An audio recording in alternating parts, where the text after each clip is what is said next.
Alright, what's up, y'all? PDB Diecast here.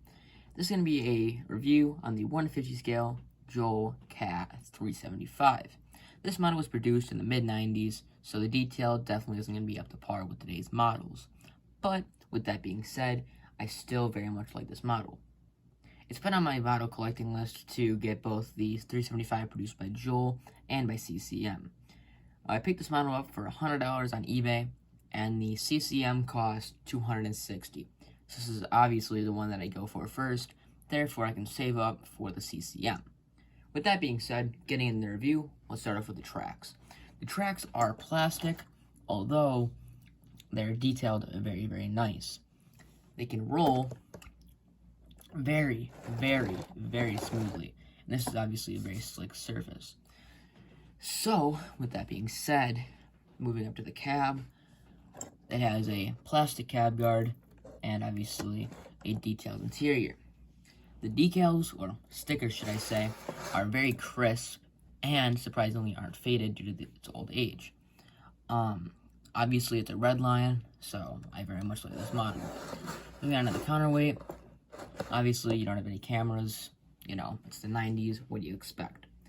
The exhaust stack is plastic, but, you know, that's fine. On top of the model, you have all your vents and wear plating up here. On the blind side, the handrails definitely are a little bit thick, but, you know, it's fine. What do you expect? The model has great detail on hydro lines, better than a few models today.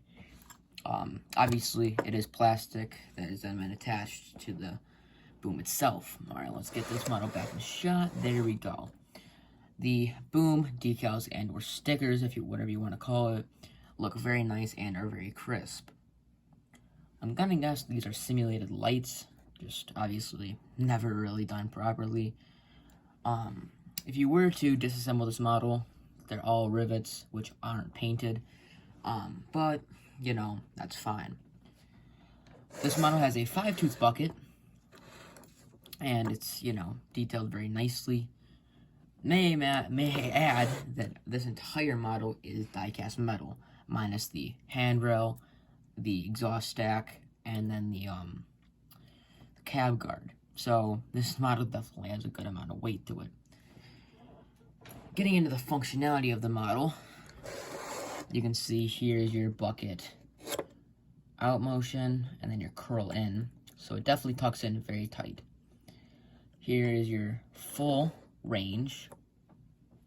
It's very, very, very good. And then here's your curl in, if you were to put this on a low boy.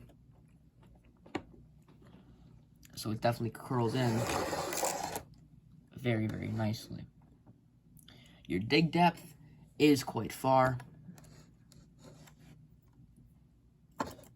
So about there, I'm not quite sure if that's in shot. Oh yeah, no, that isn't in shot at all. But I'd say it's about 7 to 8 inches deep, which isn't bad. Unfortunately, my 375 doesn't have the strongest cylinders, so it just slowly falls. But with that being said, it obviously varies per model. Overall, this is a great model. I recommend anyone who picks it up. If there's any reviews that you guys would like me to see, just let me know, comment them, or send me an Instagram DM, and I will be sure to do them. With that being said, thank you all for watching, and I'll see you in the next one. Later.